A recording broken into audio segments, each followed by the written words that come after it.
Premièrement, je tiens à m'excuser pour mes cheveux. J'ai prévu de les couper parce que si je vous parle comme ça va être un peu perturbant. Enfin, moi je vous vois à travers mes cheveux, mais vous, bon bah... Voilà. Je vous prie de m'excuser si je remets mes cheveux en place tout le temps. Genre vraiment, c'est... Même je suis sûr quand je vais avoir les cheveux courts, je vais faire des comme ça, enfin bref. Aujourd'hui, je vais vous présenter ma toute nouvelle passion. Encore. Ça fait quelques mois que je me suis mis là-dedans, maintenant ça fait à peu près 2-3 mois. Bref, commençons. Si je vous montre ceci, alors bien évidemment, seuls les connaisseurs pourront deviner ce que c'est. Vous savez pas à quoi ça sert, logique. Si je vous montre ceci, bon pas très bien, mais ah voilà. C'est bien. Tu vois, ils servent à quelque chose mes cheveux. Vous savez pas non plus à quoi ça sert. C'est pas grave. Si je vous montre ceci, ça, non. Non plus. Ou alors peut-être rien à foutre. En revanche, si je vous montre ça, ça vous savez ce que c'est. Hein. Alors oui, juste par contre, si vous avez ça, faites gaffe de pas trop faire ça. Hein. Ça peut faire mal à la tête. Je parle en connaissance de cause. Vous l'avez deviné, on va pas faire durer la blague plus longtemps. Ma nouvelle passion, le café. Donc, pourquoi le café, ça me passionne? Là, je vous avoue, j'ai pas d'explication. La photo, bon, j'en ai. La musique, j'en ai. Le café, oh, non. C'est juste j'aime bien. Aujourd'hui, dans cette vidéo, je vais vous montrer bien évidemment comment moi je fais mon café. Bien évidemment, hein, les moyens sont mis en place. J'ai mis ma petite caméra juste là pour que vous ayez un deuxième angle de vue. Par exemple, si je fais ça, vous le voyez. Et en même temps, vous voyez ma tête. C'est génial. Mais c'est super ça! Pour faire un bon café, il vous faut tout d'abord le bon matériel. Hein. Et vous allez voir, je vais vous expliquer pourquoi ça me passionne autant, parce que c'est ultra satisfaisant de faire du café. Avec les outils qu'on a là, bien évidemment. Si vous avez rien à la maison et que vous avez juste du café moulu, vous le mettez dans votre truc, et vous allumez la machine, c'est pas fun. Et vous avez un café dégueulasse en plus de ça. Donc, autant acheter des bons outils, même si ça coûte un peu cher. 200 balles dans le cul là j'ai, hein. Comparé à ce que j'ai eu avant, on sait rien, mais 200 balles quand même quoi. Bon, du coup oui, je disais que si vous achetez les bons outils, même si ça coûte cher, c'est putain de satisfaisant de le faire. Et en plus vous avez un café mais hyper bon. Voilà, c'est tout. Enfin. Oh ta gueule. Bon, ça fait 6 minutes que je tourne là déjà et j'ai même pas terminé l'intro, donc on va avancer. Pour faire un bon café, il vous faut une balance, de préférence une balance assez précise. La mienne, elle balance quoi, elle pèse, c'est tout. Non, parce que les balances ultra précises, ça coûte à peu près 30 balles. Et là on est le 19, d'ailleurs c'est mon anniv aujourd'hui. C'est milieu fin de mois, donc j'ai déjà dépensé toute ma thune. Donc je fais avec les moyens du bord. Je fais avec la vieille balance de la grand-mère, et ça fait très bien le taf. Je vais vous expliquer pourquoi la balance, hein, bien évidemment je vais vous expliquer toutes les étapes, et tous les outils, et tout ce que ça fait à votre expresso. Parce qu'on va faire un expresso, bien évidemment. Pour faire un bon expresso, il vous faut une balance, des papiers filtrés, enfin des papiers filtres, de la taille de votre porte-filtre. Porte-filtre, c'est ça. Là en l'occurrence, mon porte-filtre, c'est pas celui qui a été livré avec la machine là. Je vais vous montrer d'ailleurs, il est horrible. Il est où cet enculé? Ah, il est là.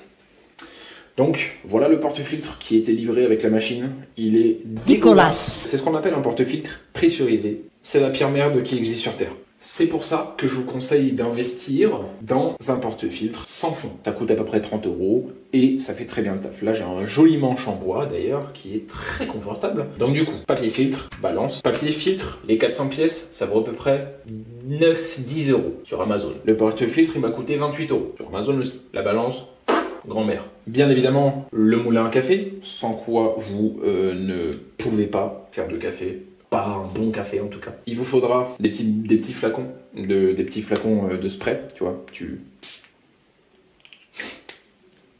un spray quoi en fait. Hein. Avec de l'eau dedans, je vous expliquerai pourquoi, pendant que je ferai l'expresso bien évidemment. Le tampon qui va servir à tamponner le marque de café. Un distributeur de poids, je vous expliquerai aussi. Donc ça ressemble à ça, hein. En fait c'est des pointes d'acupuncture qui vont servir à enlever les grumeaux, entre guillemets, de votre marque de café. Un entonnoir, ça c'est pour mettre sur votre porte-filtre, pour pas que ça déborde partout. Très utile. Ah pardon, j'ai oublié de vous dire les prix. Alors du coup, le moulin à café, 60 balles. Ça vaut le coup. Le tampon, 30 balles. Ça, je crois que c'est 15 balles. Ça c'est le truc d'acupuncture là. L'entonnoir, pareil, 15 balles. Et c'est vraiment très pratique. En plus, celui-là, il est aimanté, donc vous pouvez faire ça. Et donc pas. Ça va servir à pré-presser votre marque de café. Ça va servir à le distribuer un peu partout, assez uniformément dans le porte-filtre. Ça coûte 30 balles. Et enfin, ceci, qui est un... Je sais pas comment on appelle ça en français, mais en anglais c'est un puck. Ça va servir à distribuer l'eau uniformément, pareil, dans le marque de café. Tout d'abord, pour faire un bon café, il faut préchauffer la machine. Et bien évidemment, il faut préchauffer le porte-filtre. Ça peut paraître un peu con, mais en fait, il faut que la température soit la même partout.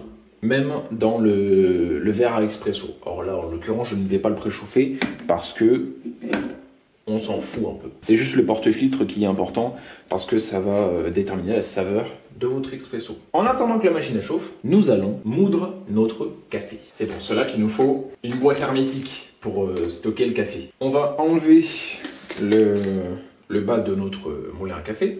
On le met sur la balance. Hop. On appuie sur On. Vous savez comment fonctionne une balance. Vous n'êtes pas con non plus. Enfin, la majorité d'entre vous. Et il nous faut très exactement 18 grammes de café. Pas un de plus. Hop, là on a 12. On a 15. 17. 18, parfait.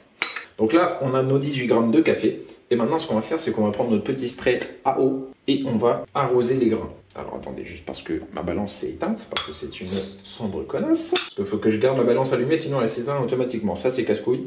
Et c'est ça qui est bien avec les balances un peu plus sophistiquées, c'est qu'elles ne s'éteignent pas toutes seules. Et là, donc, ce que je vais faire, c'est que je vais juste faire un pchit, en fait. Ça va servir à quoi? Ça va servir à enlever l'électricité statique quand vous allez moudre votre café. Pour pas que ça colle partout aux parois et que ça soit chiant à retirer.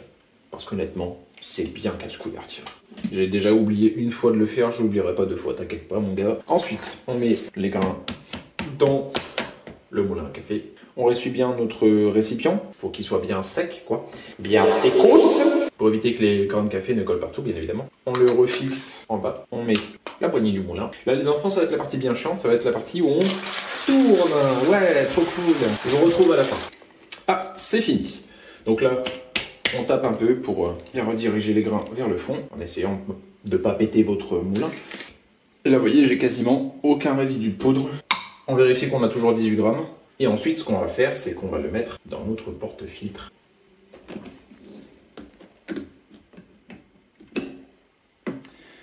Hop là.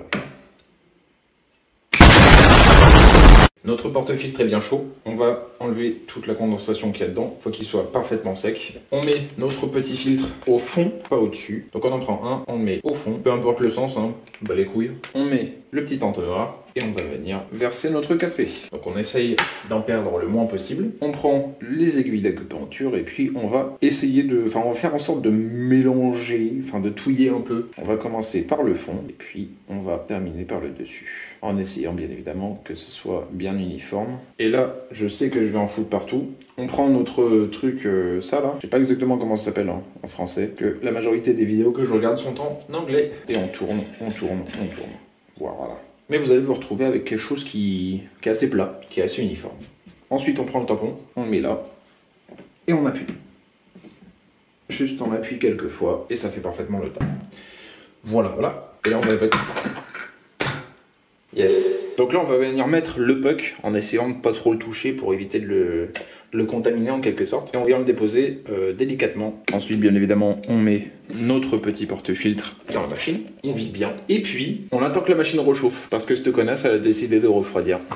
La machine est prête. Donc, on va venir mettre la petite tasse. Et là, il est temps pour un plan de bâtard.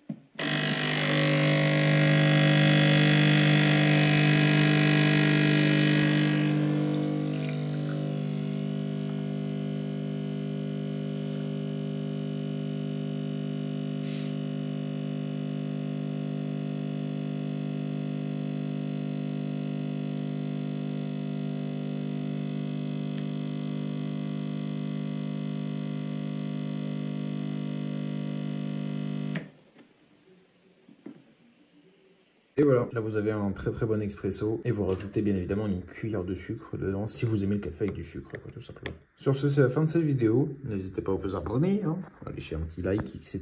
Je vous passe le blabla habituel. Sur ce, donc je vous dis ciao et à plus dans une prochaine vidéo. Ciao.